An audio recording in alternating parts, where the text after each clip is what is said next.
Managing Investment Director at CalPERS, the huge California pension fund.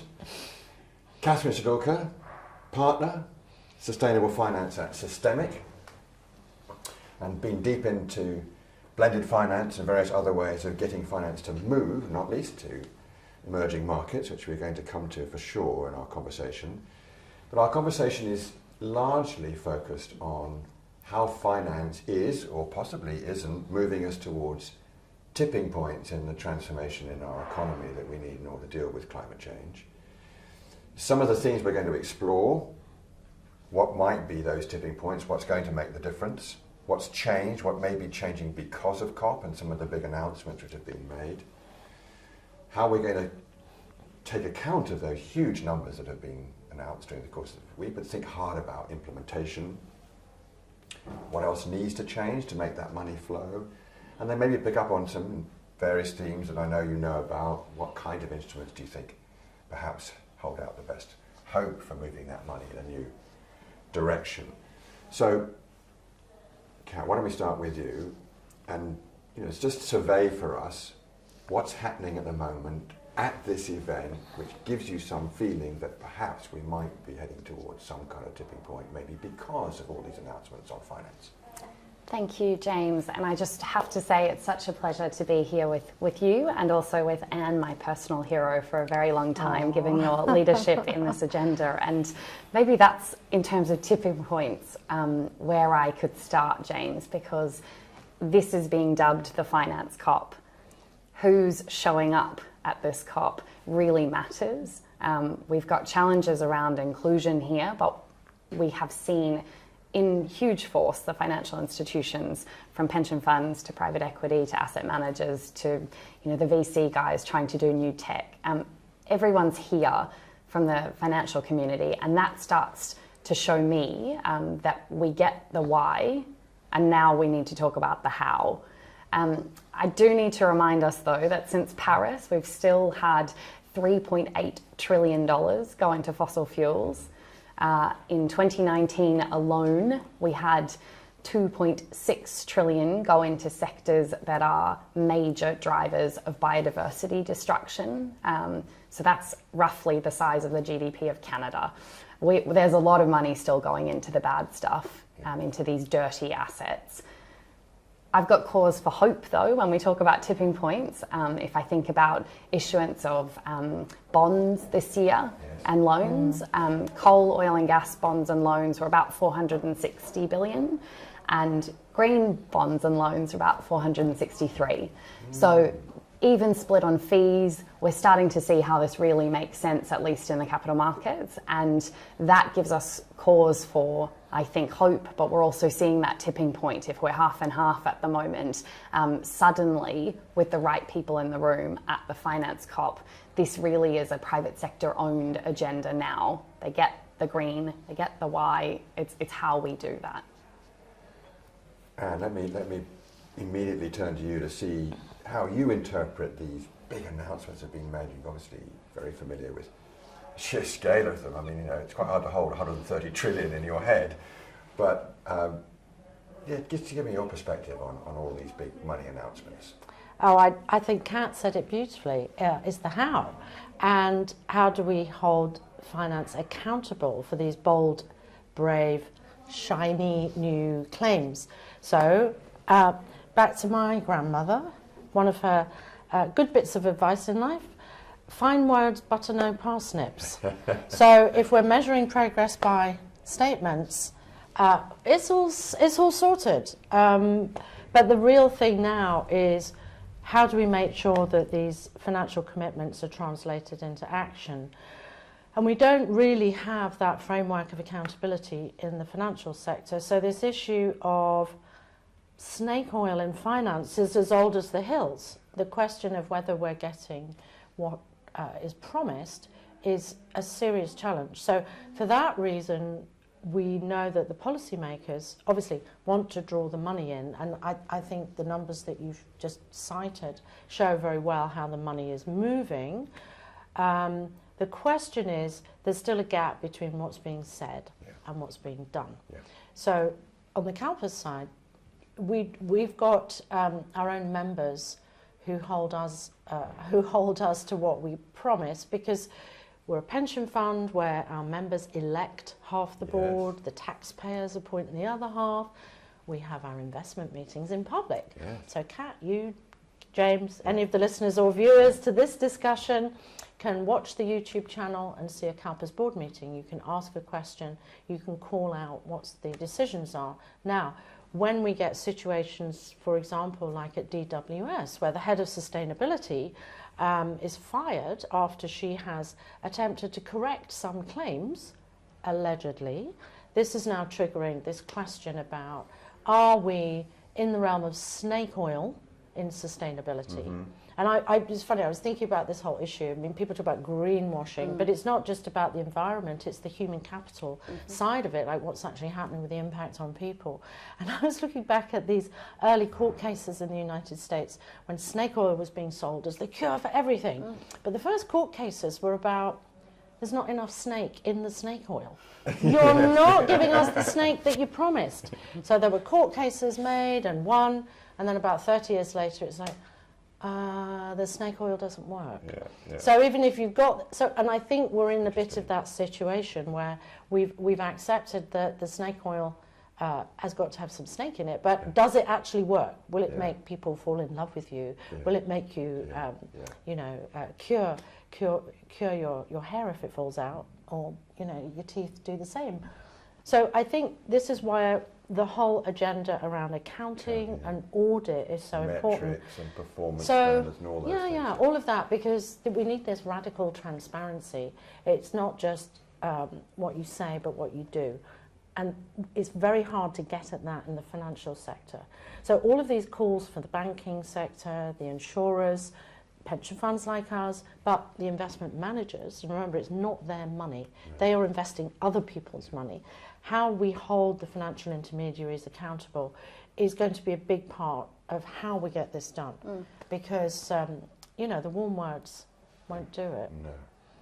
And James, who they won't do it for is the countries where this money is meant to flow, and we know it's got to be the lion's share, at least 2/3, going into emerging markets, global south. That's where there are huge opportunities. If we think 17.3 trillion or something in green buildings in Asia, for example, the opportunities are big, important, and we should stop thinking about this as an aid agenda and one of investment, but it means we need the right people in the room. It's an investment agenda with tremendous opportunity, but still with many barriers and high costs. And it's sometimes very difficult, either for an asset owner when thinking about how to allocate their capital, or an asset manager thinking about how they're going to get their returns, to get over sometimes a perception hurdle that the risk is too high and it's therefore costly to deploy money into some of these critical situations in so-called emerging economies, in parts of the world where there's growth, but where we need money to go into the built environment, into the power sector, into regenerative agriculture, into all sorts of ways. These are difficult things to resolve, and you've had a go at them, Katherine, I know, with various devices to get that cost of capital down. Give us some insight into how we might be able to do that. Putting me on the spot, James, with a really hard question, and it's hard because, as you say, there are barriers. There are financial system barriers which make it difficult and risky, lack of data, lack of track record in some of these markets. The concept that I think you're referring to is blended finance, using public capital, development finance, even philanthropic capital to act as a pathfinder or a way of taking some risk, providing downside protection if you're going into maybe more nascent sectors like regenerative agriculture or more challenging markets, particularly to accelerate energy transition or transition in other high carbon extractive sectors. It's a bit of a call to action, James, which you've allowed me, which is that all of the big public commitments, we've just heard about how important it is on the private sector side that these are not just fine words, that there's the right integrity and standards to hold commitments to account, and that we really understand whether it's snake oil or whether it's not. That applies to the public and the development commitments. We need to see the 100 billion as a floor, not a ceiling, and we're scraping to get there. But we also need to use that money way smarter to do some of this de-risking, crowding in and pathfinding. Much better leverage than we've had in the past. Exactly. And I always say it to you, James, so forgive me for being boring, but the development banks, the multilateral development banks, currently mobilise less than $1 of private capital for every public dollar. We need those mobilisation ratios to increase. We need them to target particularly sectors around natural capital, around just transition. This is a people and a planet agenda, and that money desperately needs, I think, to modernise and make it easier to engage with private investors who are searching for these new opportunities. It's not the end goal that everything's blended, it's a tool to help crowd in capital so that you've got new money in new markets. Well, let's go back. I was just going to say, you said it so beautifully, Kat, but what I'm thinking about is we've already got blended money and it's a kind of coagulated, nasty, corrupt mess. Look at the subsidies that are given to fossil fuels, right? So you were saying, okay, well, the market can be very, very powerful. We can harness the people's savings, whether it's tax dollars or pension funds or other forms of saving. This is the common wealth. And the task here is how to harness it for the common good. That's really what the financial system is. That's the purpose of the financial system. But what's happening at the moment is hundreds of billions of dollars are propping up fossil fuels through subsidies, which are costing a huge amount of money. And what we're saying, if you just think about this from a pension fund like CalPERS, our point of view, we say markets are going to do the best that they can when they've got two things. One is information, and exactly as Kat said, we've got to have accounting and audit reflecting these three forms of capital which need to be managed as part of the Commonwealth. And just as you rightly said, Kat, you said people and planet, and I guess profit is in there for 3 Ps. We at CalPERS say it's financial capital, it's human capital and natural capital. And we have to hold boards of directors in the private sector accountable for the management of all three in a holistic way. So that means information. So all eyes please on the bean counters. The bean counters have never been more important to a social issue, because if we don't, we've just done some work looking at the 100 biggest greenhouse gas emitters through this initiative Climate Action 100 Plus. And think about this, CalPERS has got about 10,000 companies in our portfolio, but around 100 of them are responsible for 85% of the emissions. You say, aha, now let's focus there. However, with working with a group called Carbon Tracker, we sort of pulled their accounts apart. So the fine words, yes, all praise the Paris Agreement, this is marvellous, we're signed up. If you look at actually what's on the financials, you see that there is a complete disconnect between what's being presented in terms of the financials and what's being claimed in terms of climate. So information is the first thing the market needs, and that's lacking. So the global sustainability agenda on accounting and audit is fundamental, and it's not there at the moment. That's a job for the bean counters and their regulators. And the other thing we need to sort out is incentives. Now, at macro level, the obvious example is the fossil fuel subsidies. But then we also need to look and say, what are people in the financial system being rewarded for doing? So if you look at the oil sector, and we still see executives being rewarded for increasing proven reserves. So if that's your job, and you say, oh, you had a nice big fat bonus for doing that. One of the things we're saying through Climate Action 100 Plus is the incentives we want on the policy side need to be reflected on the bonuses internally. So we have quite a big number of companies now have rewritten their bonus targets. I think BP is a good example. They've put 14,000 executives into a new performance plan where your performance is going to be measured on your ability to deliver on bringing emissions down. Now that concentrates minds wonderfully. Now we're not saying everybody is just motivated by money, but if throughout the OECD countries we've got this proliferation of bonus schemes, that is totally misaligned. We don't have pricing on externalities that are negative. We've got whopping great subsidies, and then we'll add one more little thing into it. Well, why is policy not being developed in the way that Kat is saying is necessary? Well, look at political lobbying. Look at share owner money belongs to pension funds like ours. So what you're now seeing is not just that we're calling on companies to make the commitments, those are the fine words. We want the action. We've built out a benchmark that measures progress, time-bound, short, medium and long-term towards the net zero 2050 goal. We're not just looking at emissions, we're looking at CapEx. That's the alignment of the financial capital. We've just today launched a framework for the just transition, which is about the acknowledgement of the consultation with and the response to the needs of workers, vulnerable communities, the impact on Indigenous peoples and so forth. But we've also got political donations in So there. you're going to track where your money goes. Yes, exactly. And then where does that all lead you? Well, I would say Exhibit A, where does that lead you, is Exxon. So we as a community of owners of Exxon, we've been called upon to divest, to sell our shares, to walk away. Of course, all that means is we sell our shares to someone else. It doesn't really affect the company in any way or form.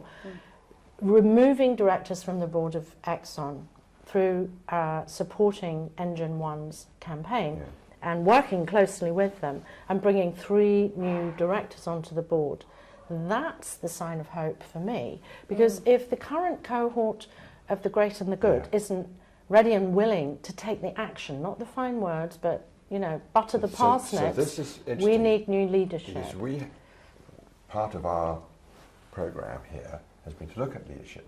And we talked to our friend and colleague Faustine about that. And one of the things that we noted, probably pretty obvious, is that we don't have the right people at board level to make these decisions. That the people who have risen to the top, particularly in some of those companies where the incentives have been very obviously there in order to maximise profit but not deal with those other 2 capital requirements that you mentioned, it's unlikely that those people are going to have the same perception of risk, the same valuation of opportunity that you would if you spent your life working on these complex climate problems. And apologies to intervene on that point, it's also the diversity, equity and inclusion agenda. So what we have come to appreciate at CalPERS is we need boards that are independent. Everybody got that a long time ago. We need boards that are diverse and reflect the communities that the companies are serving. And 3, they have to be competent. So the idea of climate competent boards means we're suddenly looking at, for example, at Exxon, we say, wow, nobody on this board has ever worked in the energy industry. No surprise that management's strategy, or lack thereof, as we would say, hasn't been fully interrogated by the board. We hire and fire the board. The other thing I just want to add as a little footnote, in the United States you do not have the legal right to hire and fire the board. You have to win that right. And under Delaware law, under California state law, and under New Jersey law, where Exxon's incorporated, the proxy card, your election ballot says, here we are, Mr. So-and-so, up for the vote. And you think, marvellous, yes. You turn your proxy card over. Well, where's no? No, you can't vote no. You can, and it's rather sort of coy in its own way. You can withhold your vote. But of course, if you withhold your vote as your only alternative, whoever it is can just vote for themselves, or their mother will, out of love and devotion, and they'll be put back on the board. So what we've had to do at CalPERS with other big investors, before we can even get into this question of holding boards accountable, is be allowed to even replace them. So we couldn't have done this at Exxon if we hadn't several years ago won the right for what's quaintly called majority voting. There's an idea. And we used to tease the corporate sector when we started doing this a few years ago at CalPERS and say, how is it that the world's biggest capital market is run through a form of board elections which reflect a rather Soviet view of accountability. Yes. So when we're looking at these complex issues... Soviet view and country club combined. Well, in the biggest capital market in the world. So getting at these issues, they're governance issues, in a way, the governance issues, the accountability has to be built, has to be won, and then we can start having the dialogue about... It's a very good angle, isn't it, Kat? Because it's diversity of thinking we need. Yes. But it's also accountability. Yes. In a form that grips the consciousness of a decision maker, because quite a lot of the other accountability mechanisms are a bit too distant, aren't they? Whereas, you know, you're in a position of power. I think losing your job concentrates minds wonderfully. And there's a certain amount of, shaming that goes on in that process that can work.